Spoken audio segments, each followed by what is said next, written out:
O Pix no Bradesco ficou ainda melhor.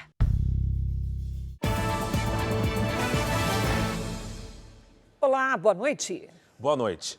Muita gente se surpreendeu ao saber que a mãe de Pelé ainda é viva. Dona Celeste tem 100 anos e está com a saúde debilitada. A despedida do filho vai ser sem sair de casa. O cortejo vai passar em frente à residência dela, em Santos. O menino que um dia seria o melhor do mundo nasceu em 23 de outubro de 1940, em Três Corações, no sul de Minas. O primeiro filho de Dondinho e Celeste. Ela tinha 18 anos. No mês passado, no dia em que a Copa do Mundo começou, a Dona Celeste completou 100 anos. Ganhou uma homenagem do filho. Nas redes sociais, Pelé publicou fotos com a mãe e uma mensagem. Ela me ensinou o valor do amor e da paz. Eu tenho muito mais de uma centena de motivos para agradecer por ser o seu filho. Obrigado por todos os dias ao seu lado. Ao lado dela e do pai, antes de ser Pelé, Edson passou a infância em Bauru, no interior de São Paulo. Na paixão pelo futebol, a inspiração era o seu Dondinho, que também foi jogador. As pessoas pensam no Dondinho, que era o pai, foi jogador super importante, mas a Dona Celeste foi que moldou o Pelé, guiava o Pelé em todos os aspectos, principalmente nos profissionais. Para realizar o sonho de ser jogador profissional, Pelé saiu cedo da casa dos pais. Chegou ao Santos com 15 anos. Não foi fácil para a Dona Celeste deixar o filho ir tão cedo. E se não fosse por uma decisão dela, a história podia ter sido bem diferente. O destino de Pelé teria sido longe da Vila Belmiro. O jornalista Cosme Rimoli conta que o talento do garoto tinha chamado a atenção de outro clube, o Bangu, do Rio de Janeiro. A Dona Celeste sempre foi muito autoritária, muito firme. Falou, não, meu filho com 15 anos não vai para o Rio de Janeiro, não conheço, não confio. E durante toda a vida, a mãe foi também conselheira do rei. Teve presente em todas as situações do Pelé, inclusive nas separações, nos casamentos, nas premiações. O Pelé sempre fez questão de contar tudo para a Dona Celeste.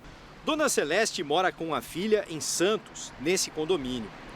Vai ver a cidade onde o filho começou a conquistar o planeta parar e se despedir do gênio que ela trouxe ao mundo.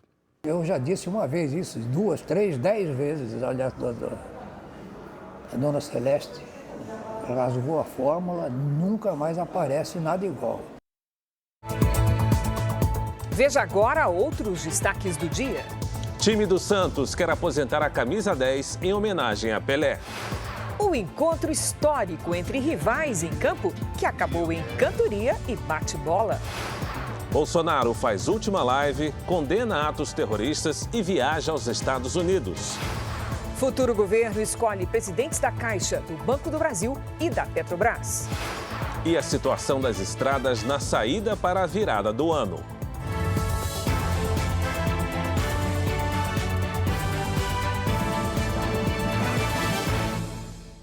Oferecimento Bradesco, o que vem primeiro para você em 2023.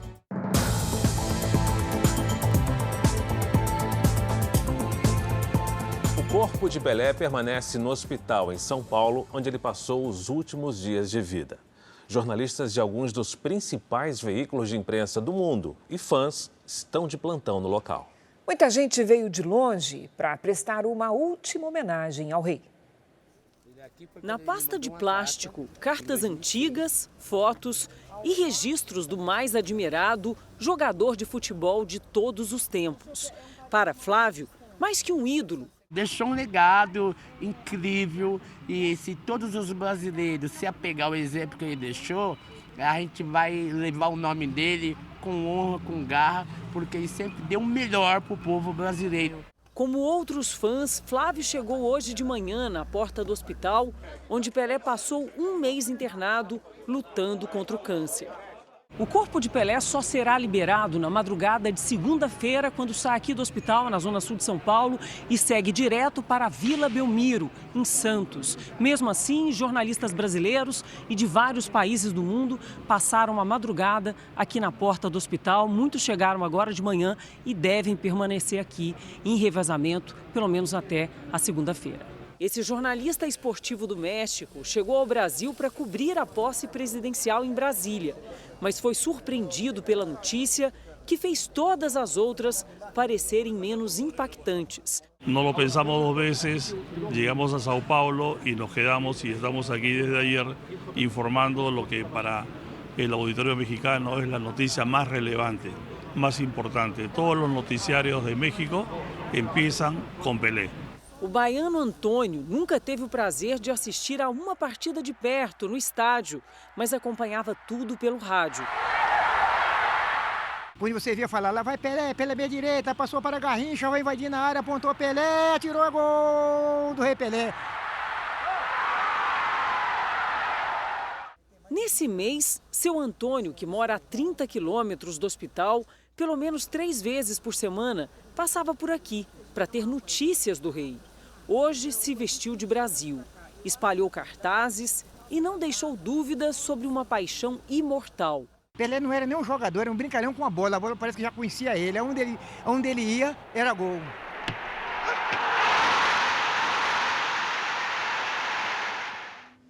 Do Ocidente ao Oriente, do Norte ao Sul, o Rei Pelé vem sendo homenageado por torcedores em todo o mundo. Capa dos jornais e assunto em cada esquina. Em Paris, na capital francesa, este aposentado lembra que Pelé foi o primeiro grande campeão do futebol, que divulgou o esporte e colocou o Brasil no mapa mundial. Um dia após a morte, Pelé foi lembrado em diferentes pontos do planeta. Em Zurique, na Suíça, na sede da FIFA, as bandeiras foram hasteadas a meio mastro. Aqui em Portugal, em uma das partidas entre Santos e Benfica, aqui no Estádio da Luz, Pelé marcou 4 dos 5 gols do time brasileiro e foi aplaudido pela torcida adversária. No Paquistão, o torcedor Habib Hussein lembra que Pelé era uma referência no esporte e conta que os times que venciam campeonatos sempre cantavam em homenagem ao rei enquanto levantavam os troféus. Na Índia, Pelé foi homenageado por estudantes. O atleta do século também foi lembrado pelos argentinos. Os rivais não consideram Pelé o maior de todos os tempos. Preferem Maradona e até Messi. Mas isso não diminui a reverência. Está entre o melhor do mundo, digamos, da história do futebol. Na época dele, foi o melhor do mundo e está entre os melhores do mundo na história do futebol, diz esse homem. E vê-lo jogar era um grande prazer. Ver o Pelé jogar era um grande prazer, afirma essa mulher.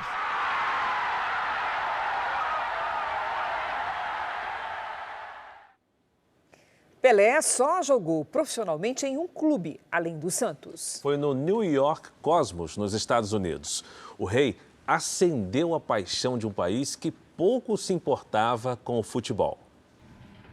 We have a shirt. Hoje nós temos a camisa e amanhã teremos o homem.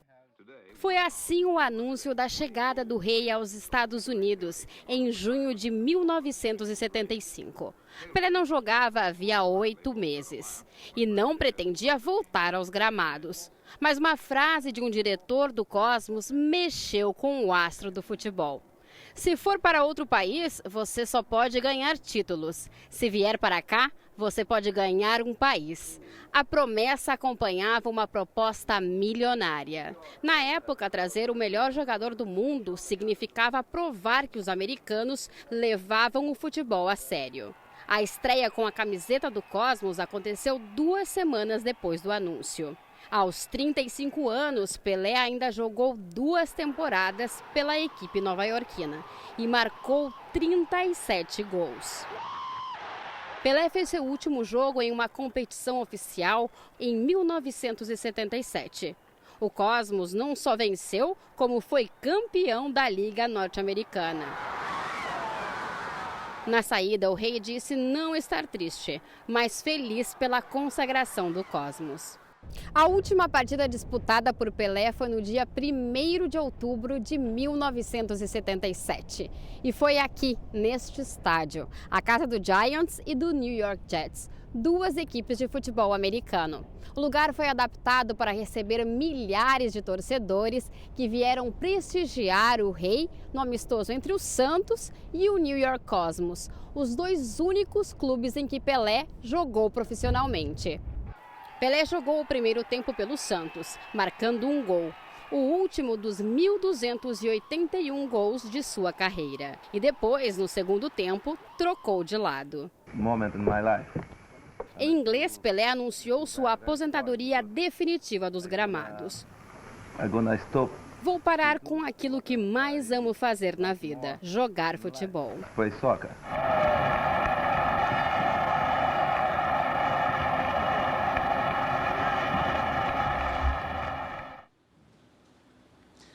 Ainda hoje, no Jornal da Record, você vai ver o dia em que Pelé e Maradona bateram uma bolinha e cantaram juntos. Vamos agora ver como é que está a movimentação para a saída para o feriado em Salvador. A repórter Pauliane Araújo está no ferryboat, ponto de travessia entre a capital baiana e a ilha de Itaparica. Boa noite, Pauliane.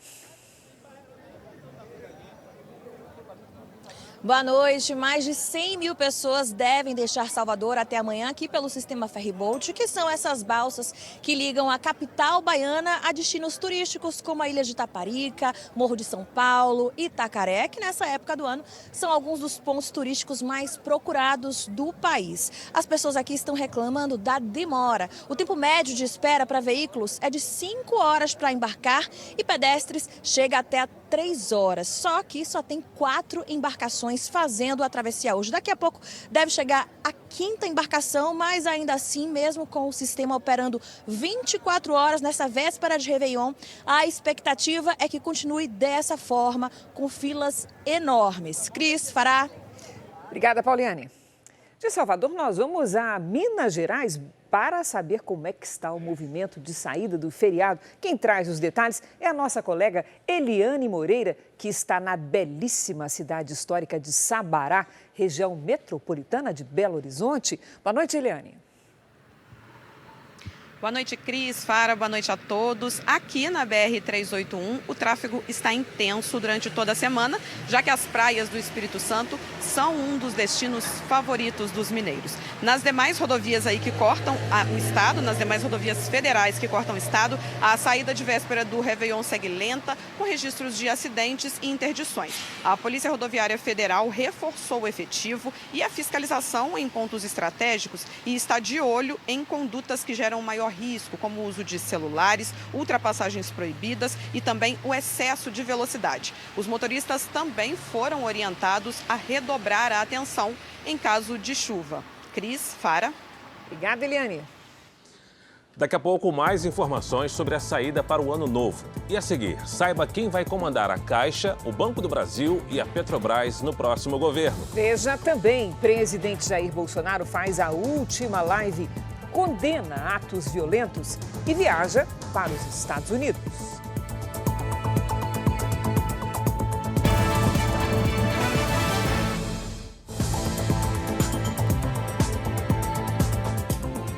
O presidente Bolsonaro deixou hoje o Brasil rumo aos Estados Unidos. Mas antes, ele fez a última live no cargo.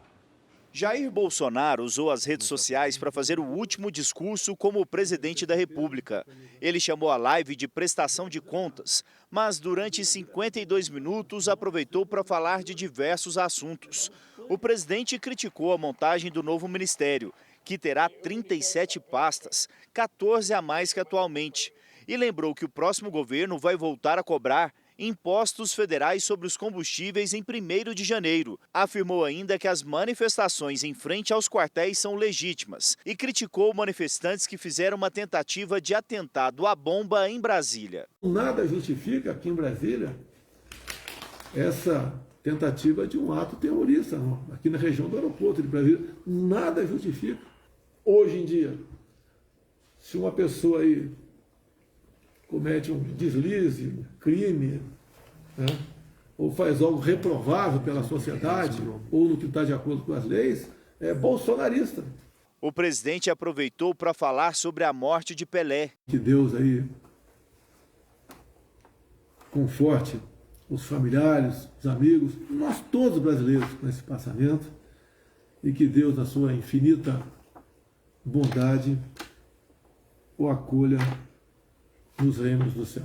No fim da transmissão, Bolsonaro se emocionou e por diversas vezes afirmou que joga dentro das 4 linhas da Constituição. O Brasil não vai se acabar de primeiro. Perde-se batalhas, mas não vão perder guerras. Bolsonaro, no início da tarde, embarcou para Orlando e fica na Flórida, a princípio, por 30 dias para descansar. Um dos últimos atos como presidente foi a retirada de uma portaria que impedia a entrada do venezuelano Nicolás Maduro no Brasil. Bolsonaro permitiu que o ditador participe da posse de Luiz Inácio Lula da Silva. Segundo fontes com as quais eu conversei, para que a proximidade com Maduro cause estragos na imagem de Lula. O futuro governo definiu hoje os nomes de quem vai comandar os principais bancos estatais do país, a Caixa Econômica Federal e o Banco do Brasil. E anunciou o escolhido para presidir a Petrobras. Tarciana Medeiros será a primeira mulher a presidir o Banco do Brasil. Atualmente, ela é gerente executiva do banco e está na instituição desde o ano 2000. Rita Serrano será a presidente da Caixa Econômica Federal. Ela está no banco desde 1989 e atualmente integra o Conselho de Administração da Caixa. O senador petista Jean Paul Prates, do Rio Grande do Norte, foi escolhido para presidir a Petrobras. Ele assumirá a estatal com o desafio de lidar com as altas dos preços dos combustíveis. Jean Paul critica a política de preços adotada atualmente pela empresa, que leva em consideração o preço do petróleo no mercado internacional. Vai ser alterada, mas não necessariamente para traumatizar o investidor nem o retorno dos investimentos. Vai ser alterada porque a política do país vai ser alterada. O nome dele ainda precisa ser aprovado pelo Conselho Administrativo da empresa antes que seja formalizado. A equipe econômica do novo governo estuda elaborar uma medida provisória logo no primeiro dia do ano para manter a prorrogação da isenção dos impostos que incidem nos combustíveis. Isso depois do futuro ministro da Fazenda, Fernando Haddad, pedir a Paulo Guedes, em nome de Lula, que não prorrogasse a medida. A previsão é que a MP dure 60 dias até que o governo estude uma maneira de retornar com os tributos federais sem impactar tanto no bolso do consumidor. Apesar da proximidade da data de posse, ainda não está definido se Lula vai desfilar em carro aberto ou se fará o trajeto da esplanada dos ministérios em carro fechado e blindado. A equipe de segurança defende que Lula use um carro blindado. O presidente eleito passa o ano novo aqui em Brasília em um evento para convidados no hotel em que está hospedado. A Polícia Militar do Distrito Federal foi acionada mais uma vez hoje para investigar uma suspeita de bomba. Foi a 7ª vez em menos de uma semana. Um pacote suspeito estava dentro de um trailer estacionado na rua que fica atrás do Supremo Tribunal Federal. Policiais explodiram o objeto. A Câmara dos Deputados dos Estados Unidos, de maioria democrata, divulgou hoje os documentos referentes a 6 anos de declarações de imposto de renda do ex-presidente Donald Trump. Os documentos mostram quanto o republicano pagou em impostos federais no período em que governou o país, entre 2017 e o começo de 2021. Os dados preliminares apontam que Trump pagou $1 milhão em imposto de renda nos primeiros 3 anos na presidência. Em 2020, no entanto, por causa de grandes perdas financeiras, não houve pagamento de imposto de renda. A divulgação das declarações acontece após uma longa batalha judicial e dias antes dos republicanos assumirem o controle da Câmara dos Deputados. Trump criticou os políticos democratas por acionarem a justiça para exigir a divulgação dos documentos e também atacou a Suprema Corte, que aceitou o pedido. A seguir, quadrilha sequestra motoristas de táxi e faz vítimas transferirem dinheiro via Pix. Você vai ver também a relação de carinho e admiração entre 2 ídolos, rivais no futebol mundial, Pelé e Maradona.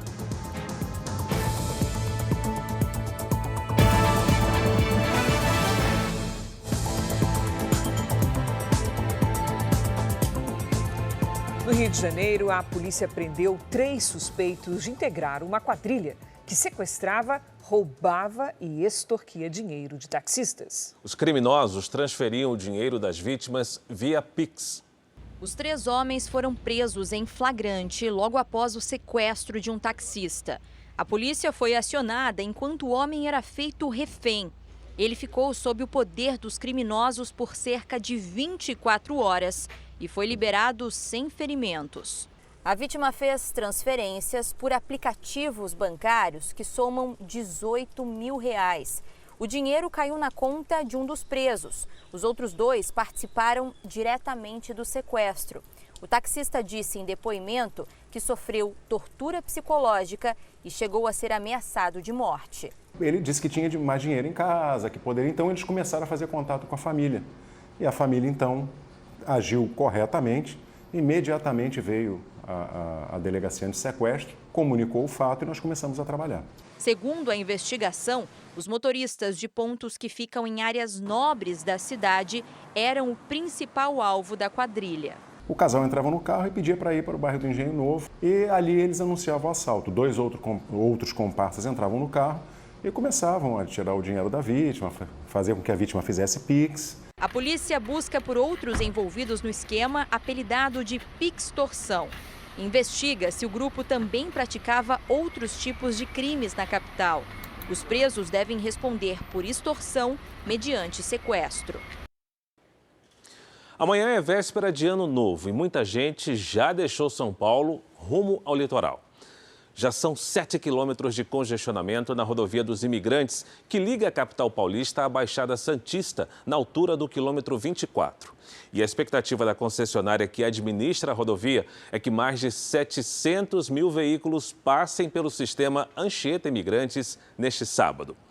No Rio de Janeiro, mais de 600 mil pessoas devem passar pela rodoviária Novo Rio, o principal terminal rodoviário da cidade, até segunda-feira. O repórter Pedro Paulo Filho está por lá e traz novas informações. Pedro Paulo, uma boa noite para você. Oi, Fara, uma boa noite para você, boa noite a todos. Olha, nem a chuva que atinge a cidade praticamente sem parar desde ontem afastou a vontade de viajar. A previsão é de que hoje seja o dia de maior movimento de embarques, com mais de 30 mil bilhetes vendidos. Os destinos mais procurados são as cidades da região dos Lagos, da Serra e da Costa Verde Fluminense, além de Minas Gerais e São Paulo. 26 mil turistas também desembarcam hoje aqui na rodoviária. Ao todo, 286 mil pessoas devem chegar por aqui para aproveitar o Réveillon Carioca. Cris. Obrigada, Pedro Paulo. Vamos saber como é que vai ficar o tempo na hora da virada em todo o Brasil? Quem tem essa informação é a Lidiane Sayuri. Oi, Lid, boa noite. Conta pra gente, vai dar para brindar ao ar livre ou não? Depende, viu? Depende da localização, Cris. Boa noite para você. Oi, Fara, boa noite. Boa noite a todos que nos acompanham. Olha, 2023 começa com alerta de temporais em boa parte do país e calorão na região sul. Enquanto o Rio Grande do Sul, Santa Catarina e o Paraná estão livres de nuvens, o restante do país segue com céu carregado. Nas áreas em vermelho do mapa, as temperaturas podem passar dos 40 graus neste fim de semana e sem chuva na hora da virada. Já no sudeste, no centro-oeste, no norte e na maior parte do nordeste, previsão de chuva a qualquer hora. Atenção nas áreas em laranja. No sudeste e no centro-oeste, o risco de alagamentos e deslizamentos segue alto. No norte, chance de transbordamentos. Em Vitória e em Salvador, os termômetros devem chegar aos 28 graus no último dia do ano. Em Campo Grande e em Porto Velho, faz até 31. Em Fortaleza, máxima de 32. Em São Paulo, fim de semana de muitas nuvens, friozinho e chuva a qualquer hora, com 25 graus. Ah, tem uma pequena chance de garoa na hora da virada. Então, para você que se programou para ir à Avenida Paulista, é bom levar uma capa de chuva no bolso. E está na hora do Tempo Delivery. O Pete quer saber como será a virada do ano em Florianópolis, Santa Catarina. Lid. Vamos lá, Fara. Oi, Pete. Seguinte, os próximos dias serão de sol e calor e olha só, você vai poder curtir a festa da virada de ano ao ar livre, sem preocupação com chuva. Neste sábado, máxima de 28 graus. E para você, 2023 já começa quente, viu? No domingo faz até 29. Ô Lidy, será que o Everton e a Rita vão poder aproveitar a festa no Rio de Janeiro? Olha, melhor começar agradecendo aqui o carinho da Rita, viu?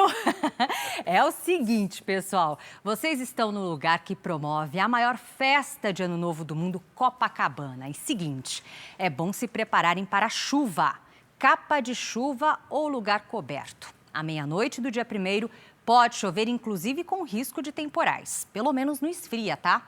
Máxima de 27 graus, tanto no sábado quanto no domingo. Previsão personalizada para qualquer cidade do Brasil e do mundo é aqui mesmo no Tempo Delivery. Mande seu pedido pelas redes sociais com a hashtag #VocêNoJR. Cris, Fara. Valeu, Lidy. Obrigada, Lidy. A seguir, a comoção pela morte de Pelé na Vila, onde o craque se consagrou. E também a diretoria do Santos estuda aposentar a clássica camisa 10 usada pelo rei do futebol.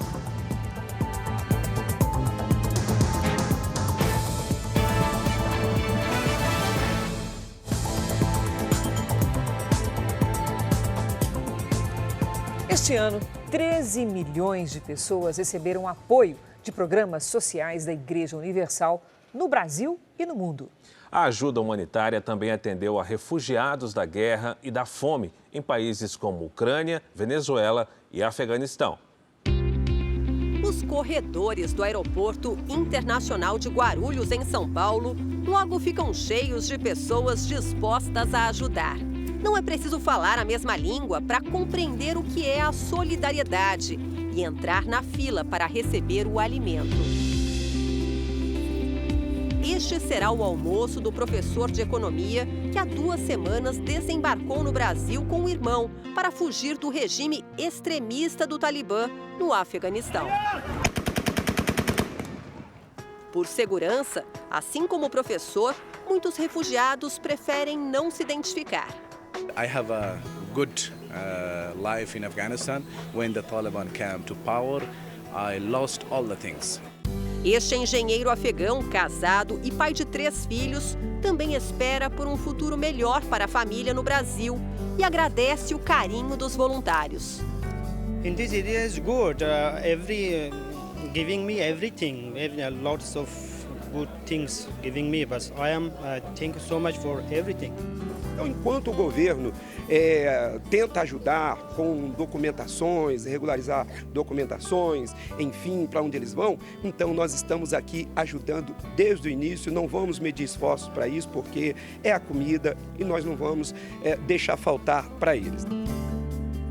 A ação da Universal atendeu cerca de 100 refugiados do Afeganistão que dormem em barracas montadas no Aeroporto Internacional de Guarulhos.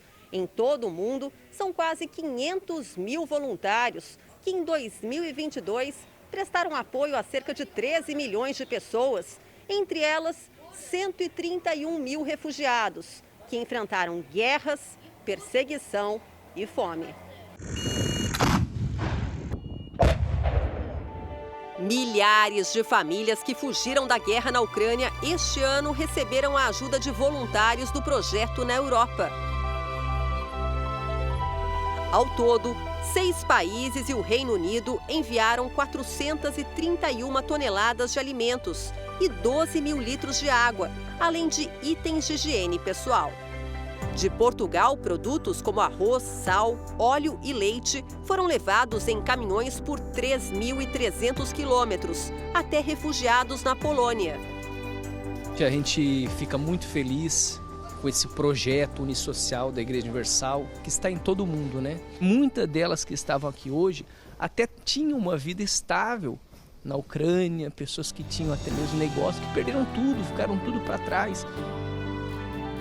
Carregamentos também saíram da França e percorreram mais de 2.400 quilômetros por quase 30 horas até a Moldávia, país vizinho à Ucrânia. A gente sabe que hoje o problema com esse mundo globalizado, a gente fica sabendo de coisas que estão acontecendo do outro lado do mundo. Mas do outro lado do mundo tem alguém da Universal dando um suporte espiritual, dando um suporte social. O programa social da Universal está presente em 118 países de continentes como a Europa e a África. Ao longo deste ano, as doações chegaram a 9.700 toneladas de alimentos e quase 2 milhões de roupas. Em Moçambique, além da distribuição de alimentos, mais de 2.300 bolsas de sangue foram doadas no país africano em 2022, com o apoio da Universal. No Brasil, venezuelanos cruzam a fronteira até Boa Vista, capital de Roraima, para fugir da fome no país comandado pelo ditador de esquerda Nicolás Maduro. O projeto Anjos da Madrugada beneficiou 200 refugiados. Eles ganharam sopas, sucos e livros e tiveram acesso a serviços como corte de cabelo e limpeza de pele. Elas chegam aqui no Brasil sem famílias, sem casa, sem residência, sem nada. Então o projeto Anjos da Madrugada chega e levando para essas pessoas um alimento, levando para elas uma roupa, levando para elas brinquedo, como nós podemos estar acompanhando hoje aqui. Quem deixa tudo para trás para tentar reconstruir a vida em outro país, agradece o apoio nesse recomeço.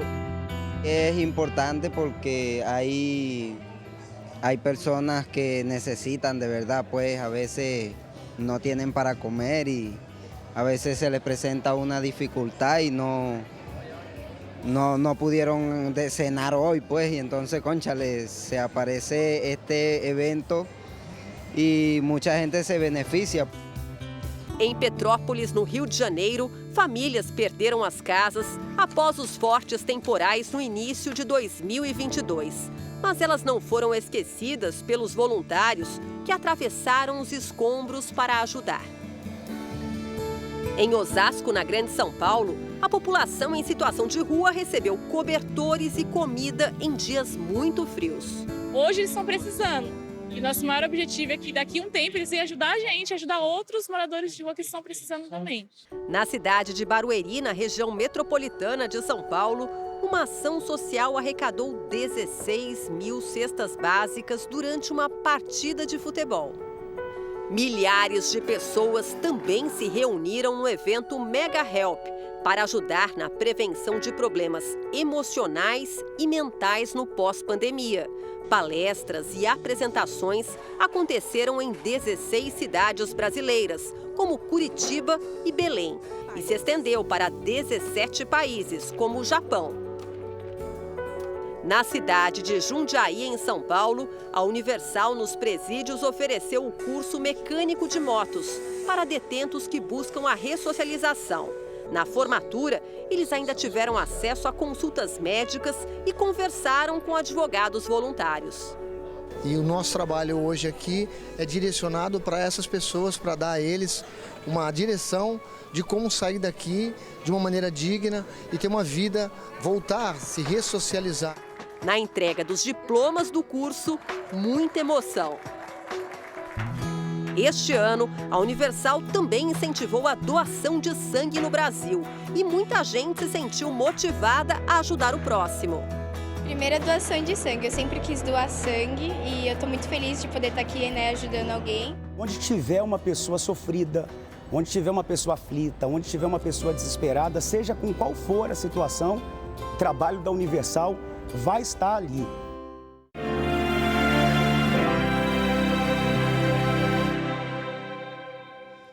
A palavra vila significa povoado, uma localidade pequena.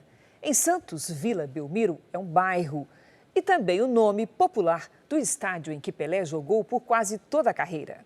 Graças ao rei do futebol, a Vila Belmiro se tornou gigante, conhecida em todo o planeta. Amanheceu com flores, a camisa imortalizada pelo rei do futebol, que recepciona quem chega à cidade.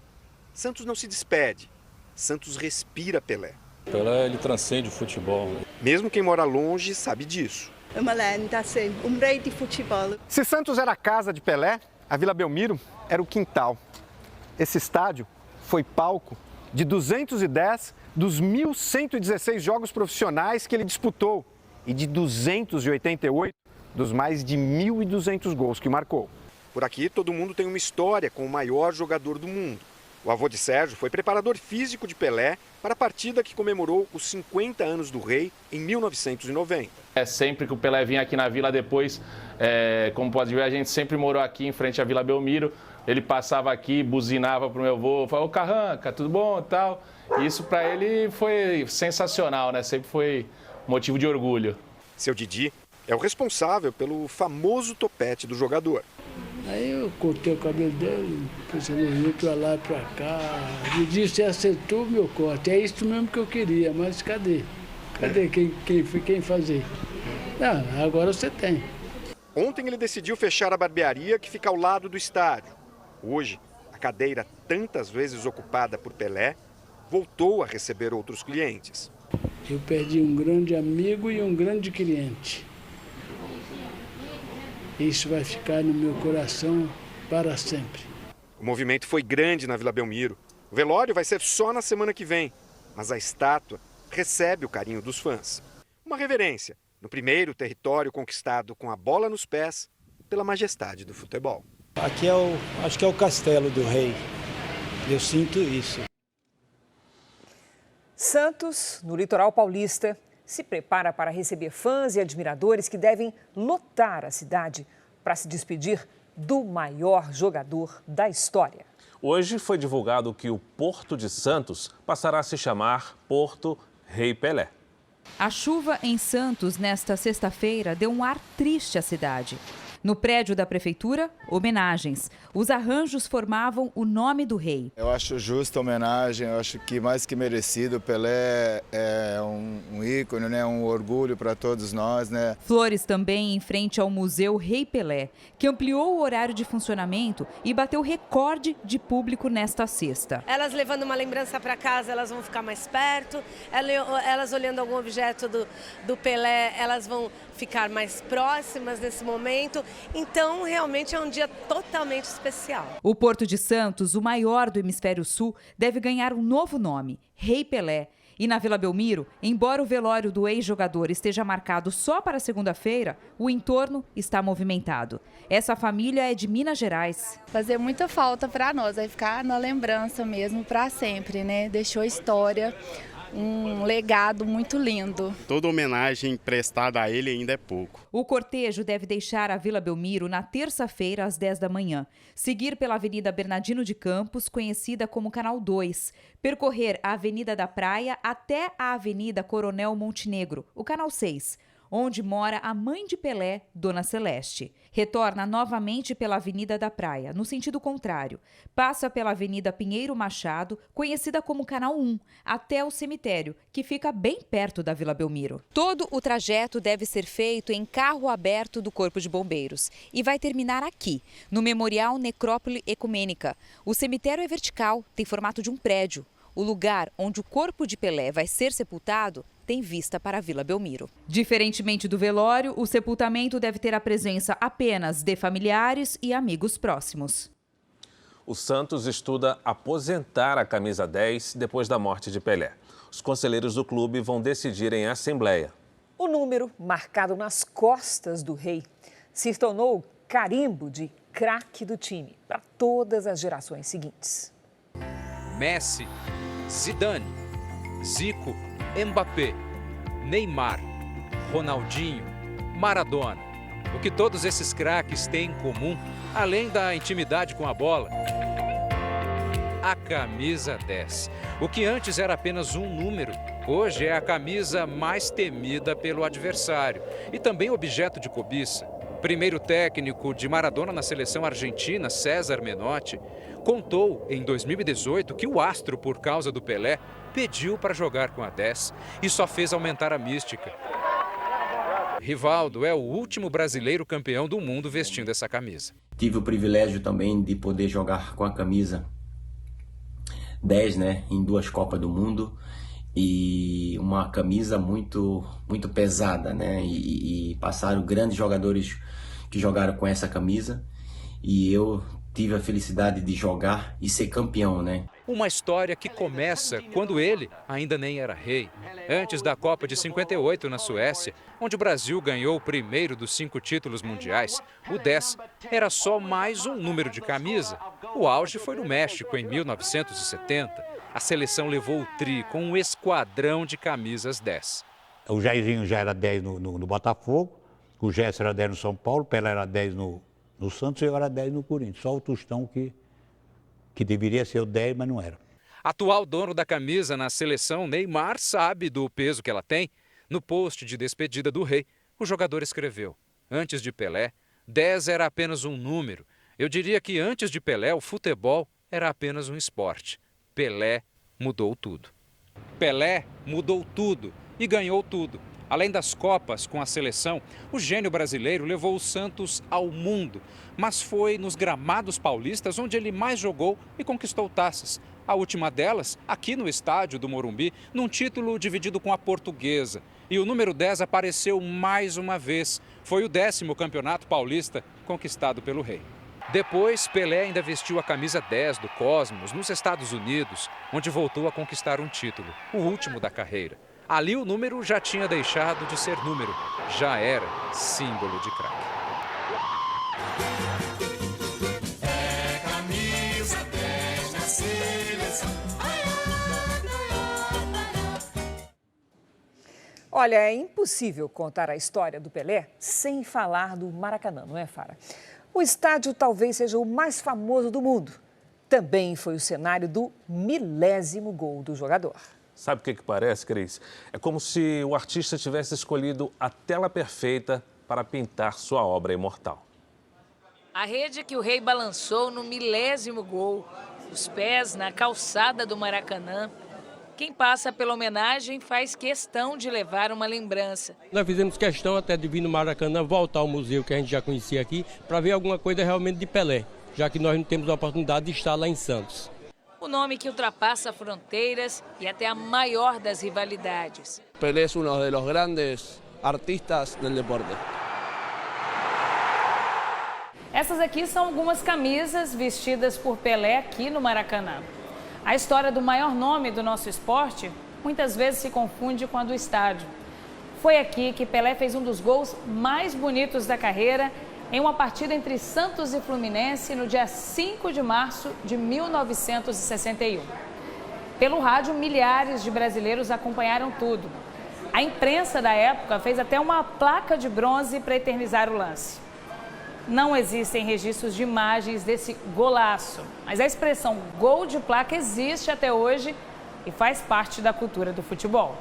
Boa parte dos 1.242 gols do rei não foi registrada em vídeo.